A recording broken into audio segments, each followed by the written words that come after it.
Good morning. I want to thank all of you guys for coming here. We value you guys so much. You guys are what make our school run, and we want to start off this 2025 school year off to a great start. So, here is the agenda that we're going to be doing today. We're going to look at a little community infographic, just a little bit about our school and the area surrounding.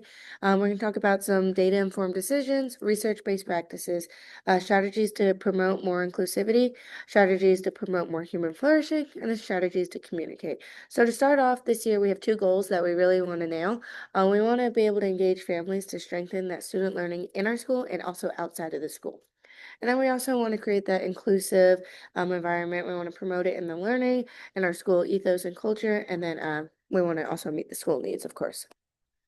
So, key things to look at our school here at Choctaw.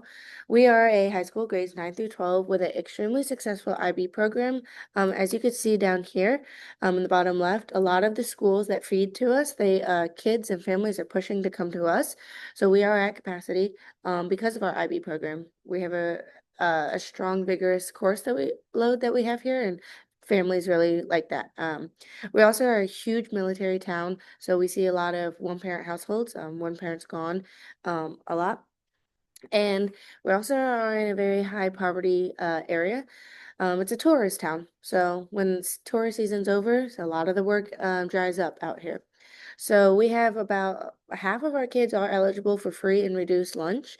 And then with that, we also like to try and work with a lot of community organizations. We have a lot of mutually beneficial relationships.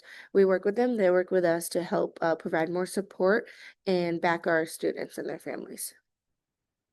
So we obviously want to incorporate character education values. I think this is going to really help engage families to strengthen the student learning in and out of the school. So our school, obviously, we value equity, inclusivity. We like to celebrate the different cultures and diversity. We have a wide body here. Transparency, we're honest. We like to be consistent and continue to have engaging classrooms. So with that, we want to promote some core ethical values. So when we incorporate these core ethical values, we strive for fairness and honesty, and we tie in those character education values in our school culture. It's what makes our school culture so positive and inclusive. And then we obviously want to incorporate team skills. When we promote this use of collaboration, it helps students reach that common goal, and it boosts student achievement. It helps strengthen teamwork.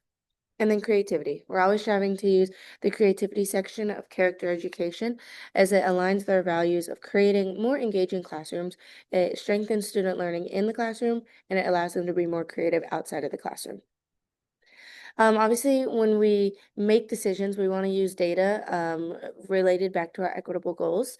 So using the data, we are able to skillfully make decisions on generating equitable resource plans, especially in relation to technology and to support our goals by identifying the needs and setting the priorities.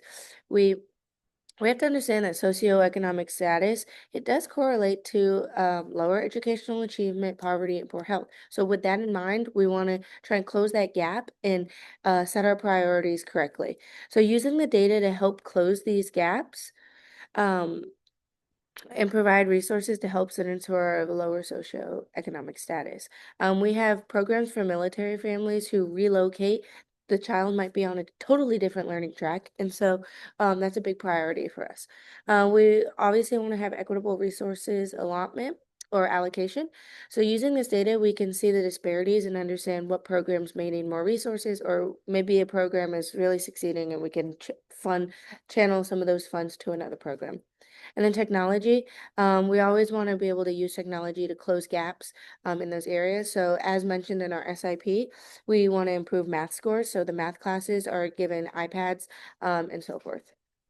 The IB program is one of the things we're most proud of here. So we want to give them the technology that they need. So when we engage families in schools, it is reported that when families are involved more in their child's education, student achievement goes up, gaps get closed, and then student outcomes, honestly, they improve. So three major pros, there's better long-term educational outcomes, higher graduation rates, continuing education. Family benefits, teachers and families have stronger relationships. They can advocate for their child, and then we have better school culture with engaging families in the schools. Communication's open, we can get valuable feedback. So, here's some research-based practices that we can use to engage the families in their student learning. So, all of the school is going to build strong, meaningful relationships with families by communicating, being welcoming. When they come in that building, we want to welcome them. We want to engage families in decisions through surveys, forums, meetings, etc. The administrators are going to use collaborative leadership to bring in stakeholders to the school to make them a part of the decisions. Teachers are going to obviously have a lot of direct communications with families. And they're going to be honest. They're going to ask them, what can I do to help your child succeed? You're going to ask them, what can we do better to help your kid succeed in and out of the classroom? And then our support staff, our front office, they're going to be that first face they see. They're going to be warm, inviting. They're going to welcome families into the school. Excuse me. What does the research say about engaging families in their students' learning? Well, when a family is engaged in their child's learning, we know that there's a lot of pros that we had mentioned. All stakeholders are going to keep clear, consistent, and transparent organization. Admin should always encourage teachers to reach out to engage families. Um, and then teachers should learn about the cultures in the community to engage their kids. So when you learn about its community, when you learn about their culture of the kids that you're teaching and you incorporate that, you kind of give these kids more of a sense of belonging, a sense of value, and it really goes a long way in student achievement. And then strategies to promote more inclusivity. We're going to obviously use culturally and student-centered learning, make the learning about the kids, make it relatable to them, incorporate their background, their history into it. And then we want to create a space where students' voices can make an impact at the school, meaning that they are involved in the decisions that happen at this school. It gives them a more of a sense of belonging. It creates an inclusive culture that kids are able to claim a stake in their own school's community and actually represent the actual needs of our stakeholders. We want to support human flourishing by understanding the cultures and utilizing that student-centered learning. This method does support human flourishing as it creates a space where students feel seen, respected, and valued. When they have that feeling, it's gonna go a lot farther in the classroom. You want to be able to create a space where student voices make an impact because again, with that, they have a sense of belonging, they become stakeholders in their own education. It also creates an environment based on collaboration to reach that common goal. And this is going to prioritize character education because both of these create an environment based on respect, empathy. It's going to honor students as an individual and who they are. It's also going to provide a lot of leadership roles that they can step into.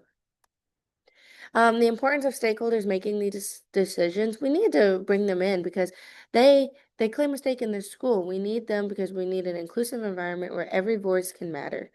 So, with communing with stakeholders, the first strategy we're going to use is utilizing collaborative structures for communication opportunities with stakeholders. So, these collaborative structures are going to be like town hall style meetings, parent conference nights, open school, where we invite everybody into the school and see what the amazing things we're doing here. Parent council organizations, PTAs, those sorts of organizations. They're going to have direct communication lines with administrations, community partner roundtable events, and then obviously our student advisory organizations. They come to meetings. They can tell them from the students' perspectives what they need, what they feel that needs to be improved upon, or what they think is going right. This also uses a collaborative leadership method, so everyone can get involved. Everybody takes a stake in their learning and in their school. And then lastly, we're going to create various methods of communication that accommodate all stakeholders. You guys should be communicating with families regularly. We're going to be putting out school newsletters that are sent out in ways that can accommodate everyone. Physical hard copies, translated versions. We'll leave voicemails like that go home to these families where they can hear what's going on. It's going to be plastered across our school website, and we have an email list that this will all be emailed to. There will be at the bottom of all of these a little link, a Google form where they can give their input or tell us if they feel we need to be improving on anything. And that's so I just want to thank you guys again all for coming. If there's any questions, any input that you have for us to do better, please let us know. Thank you so much.